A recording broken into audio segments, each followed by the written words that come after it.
Hello everyone, my name is Tom, and you're watching Let's Talk with Tom with me, your host, Tom, and we're talking about stuff. Nailed it.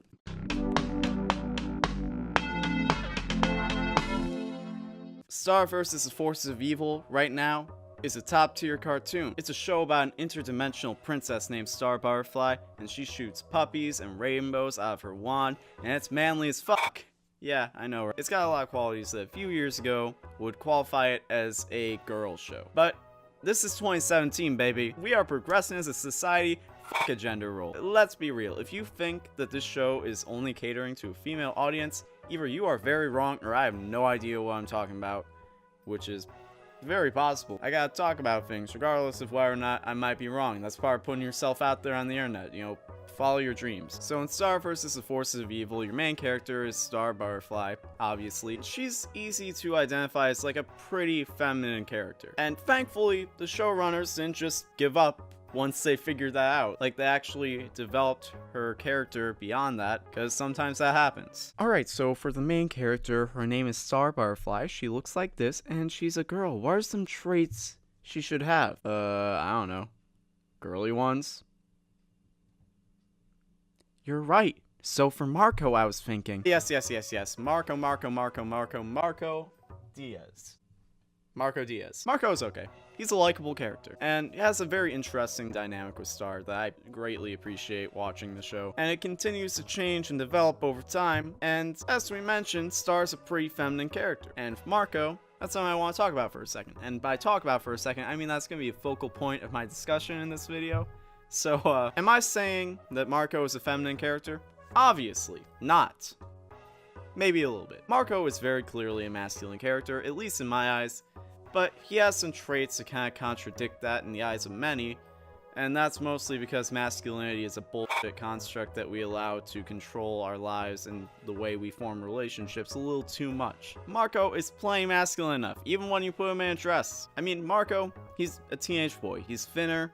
He's not that tall. He's at a point in his adolescence where his voice still cracks and he can't really grow a whole lot of facial hair. I personally can't identify with that problem, but I'm sure plenty of people can. And he's an anxious ball of crippling insecurities, which we'll go into that later. And also, he has no problem expressing emotions, which is considered a feminine thing for some reason. Like, apparently you can't be a man unless you're completely disconnected from your emotions. And you could also point to the fact that his favorite band is a boy band, but for everyone in that universe, that seems to be their favorite band, so it's like, that's a control group at that point. Inevitably, as a result, people take all this not so masculine stuff and they run with it, and they make theories about, like, you know, Marco is not masculine, Marco is trans, which, you know what, the whole trans theory thing, like, I'm totally cool with it.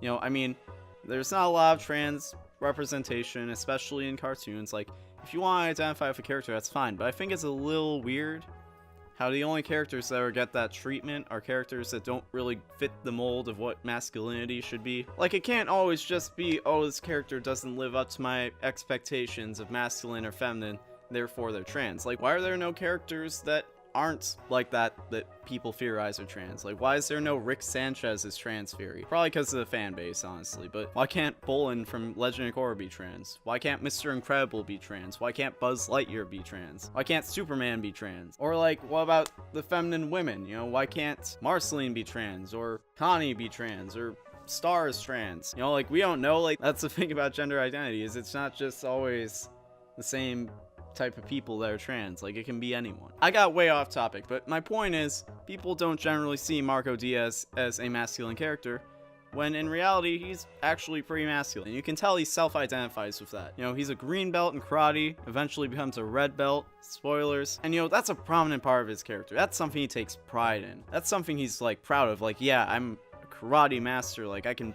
beat people up. Like, you know, that's a pretty masculine thing to take pride in. Like, even if you're a woman, like, that would be considered a more masculine trait. In fact, like, if you assigned RPG classes to Star and Marco when they were, like, in combat, you would make Star like a DPS and you would make Marco a tank for sure, because he's just running in there like, I'm gonna beat people up. And he also uses karate as kind of like a what's the word? Compensation for his insecurities. And you can tell a lot of his insecurities come from the fact that he doesn't see himself as masculine enough. A prime example of this is when Marco's checklist made an appearance.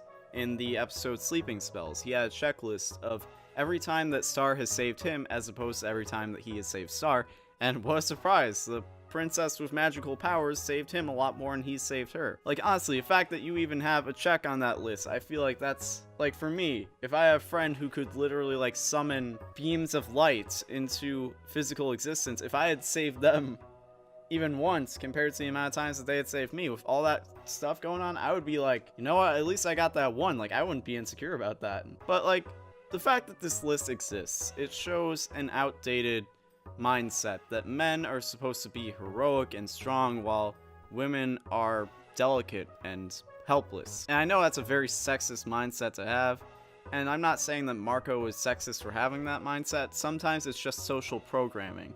Like, Marco's like 14. Like, he has not had time to unlearn these concepts that society continues to teach through stories and movies and whatever. But this is why Marco has such a high awareness of the fact that, oh, Star has saved me a lot more than I've saved her. And luckily for Marco, he has a friend like Star who's willing to sit him down and say, Marco, you are awesome. We don't need to get caught up in who saves who. All that matters is that we have each other's back. But Marco's masculine traits have also created some conflict between him and Star in their relationship at times. For example, when he felt the need to intervene in the Blood Moon Ball because he knew Tom was an asshole. Not me, Tom, the other dude, Tom. But Tom, right off the bat, they show you, like, he has anger problems.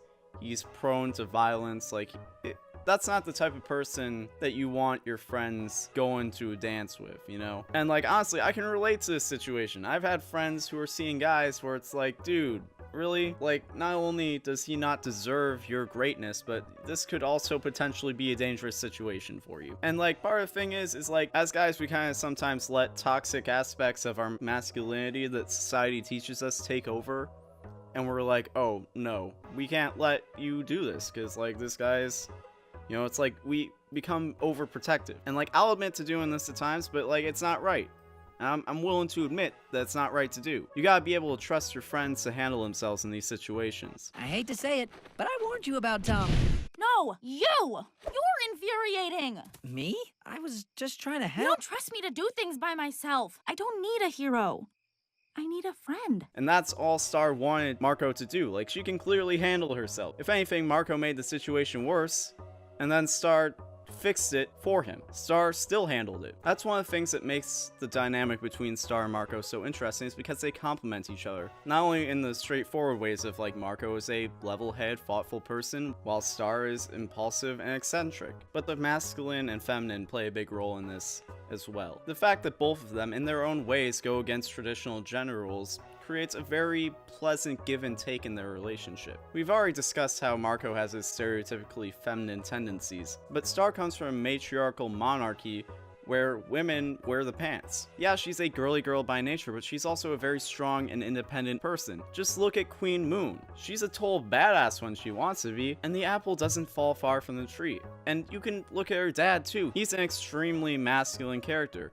And of course the show doesn't have a problem showing some of the drawbacks of that, but that manliness clearly rubbed off on Star. At a glance, you might think, oh, this is a girl's show, but what it really is at the end of the day is just a good show with a diverse array of characters, and the main character just so happens to be a girl. At the end of the day, when you look at manliness and masculinity and femininity, like, they're all just concepts that exist in our heads, and they don't really matter in the real world. And when we die, we're not going to have any gender, and we're just going to be spiraling off into the abyss. So why does any of that matter? You know, wear a dress, kiss a homie, it's all good. When you're tucking your homie in at night, just smooch him on the lips, let him know you care. I know you thought it was kinda hot when Toffee got all goopy. You like your goop, baby son? You sick fuck? Live life. Be like Danny DeVito. You think Danny DeVito's afraid to kiss a homie goodnight? Why should you be? It's not gay.